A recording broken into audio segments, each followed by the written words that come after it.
Buddha once wisely advised, do not dwell in the past. Do not dream of the future, concentrate the mind on the present moment. But how often do we find ourselves lost in the regrets of the past or the anxieties of the future, missing the beauty of now? Today, we delve into a Zen story that reveals the secret to enduring happiness amidst life's unpredictability. Have you ever felt trapped by the shadows of bygone days or the uncertainty of what lies ahead? Struggling to find peace in the present? As Buddha also taught, peace comes from within. Do not seek it without. Today you will find out how to navigate life's ebbs and flows with a calm and centered spirit. Let's dive into Buddha's teachings on how to anchor ourselves in the present, embracing each moment with awareness and gratitude, and finding happiness in every situation.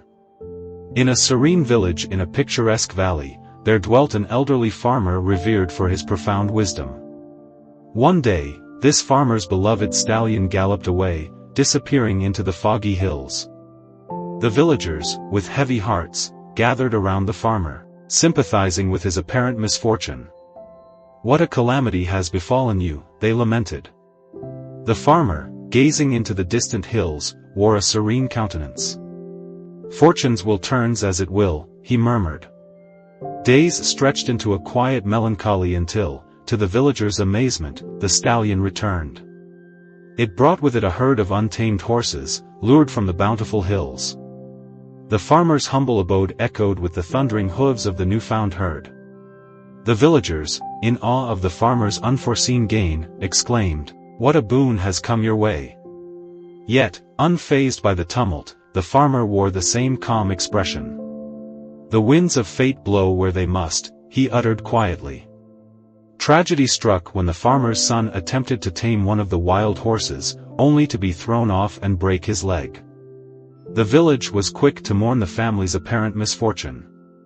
"What a tragedy has descended upon your house!" they mourned in unison.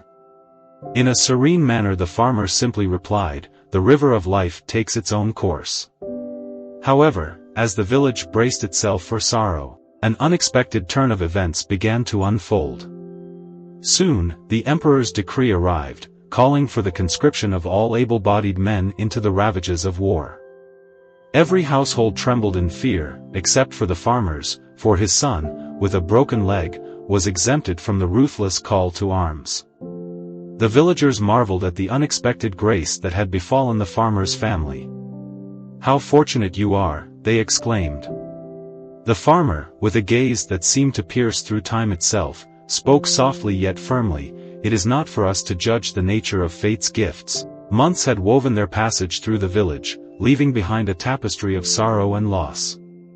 The war, now a ghost of the past, had etched deep scars in the hearts of those who returned, and deeper voids in the hearts of those who had lost. The village, once a cradle of laughter and life, now echoed with the silent cries of grief. In this time of despair, the villagers found themselves drawn to the farm of the old man, whose calm in the face of life's storms had become a legend whispered in hushed tones. They found him, as always, in harmony with the rhythm of nature, his presence a balm to their fractured spirits. "Old man," they implored, gathering around him like children seeking solace.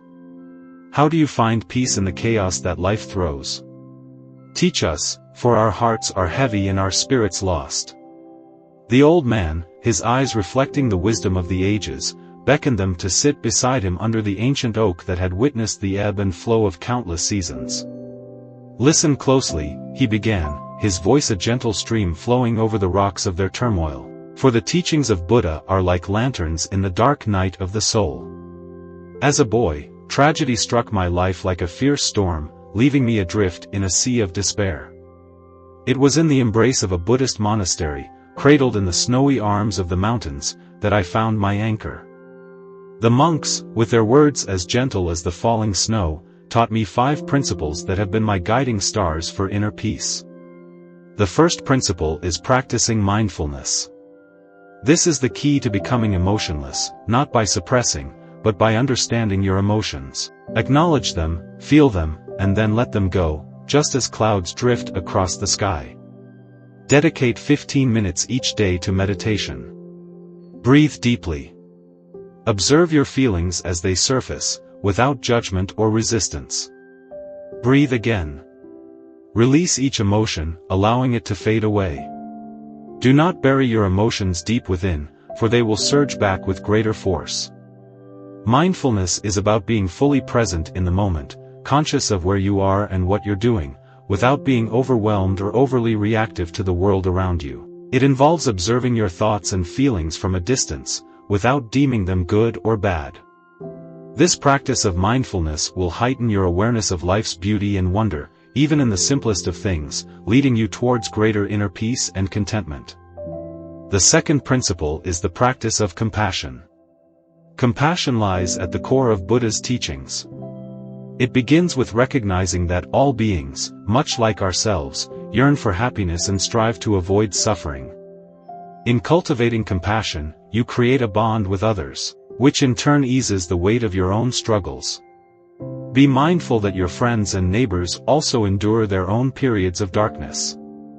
Reach out to them, listen to their stories, extend a helping hand. By extending kindness and empathy towards others, even in your darkest hours, you lighten your own heart and find a path to inner peace.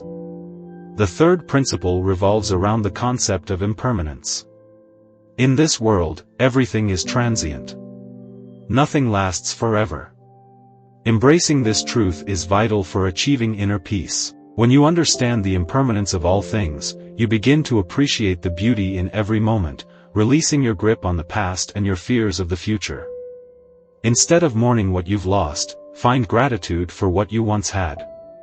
Be thankful for the moments shared with loved ones, cherish the memory of good health, and appreciate the simple fact that you are alive.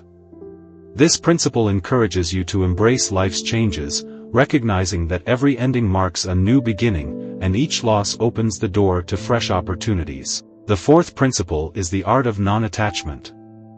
In the teachings of Buddhism, non-attachment is seen as the practice of not clinging to people, objects, or experiences, acknowledging that such attachments often lead to suffering. This concept doesn't imply a lack of care or deep love. Instead, it encourages us to appreciate and enjoy all facets of life without relying on them for our happiness or identity. Non-attachment is about discovering freedom and peace in the realization that everything is in a constant state of flux. It guides us to live in harmony with life's natural rhythm, welcoming each experience without the urge to grasp onto it. Practicing non-attachment allows us to experience life more fully, free from the constraints of fear of loss or resistance to change. The fifth principle is the cultivation of wisdom. In the realm of Buddhism, wisdom transcends mere intellectual knowledge. It is a profound understanding of the true nature of reality. It's about perceiving things as they genuinely are, unclouded by illusions or false beliefs. Recognize that life doesn't happen to us, rather, it happens for us.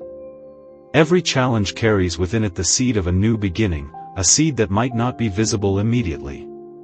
Yet, when it sprouts, it brings a joy that surpasses the sorrows of the past. This kind of wisdom equips you to face life's challenges with clarity and balance, helping you to grasp the deeper truths of our existence and find peace in this understanding. As the old man concluded his teachings, the villagers sat in contemplative silence, absorbing the profound wisdom imparted to them. These principles, rooted in the teachings of Buddha, offered a path to inner peace and serenity, even amidst life's tumultuous waves. Gradually, as they began to apply these teachings in their daily lives, a transformation unfolded within the village. Smiles returned to faces once shadowed by grief, and a renewed sense of joy and contentment blossomed in their hearts, rekindling the warmth and happiness that had long been absent. How can these timeless teachings transform your life? Embrace mindfulness, cultivate compassion, understand impermanence, practice non-attachment, and seek wisdom. In doing so, you may discover a profound inner peace, a sanctuary within, where joy and serenity thrive regardless of life's swirling storms of emotions.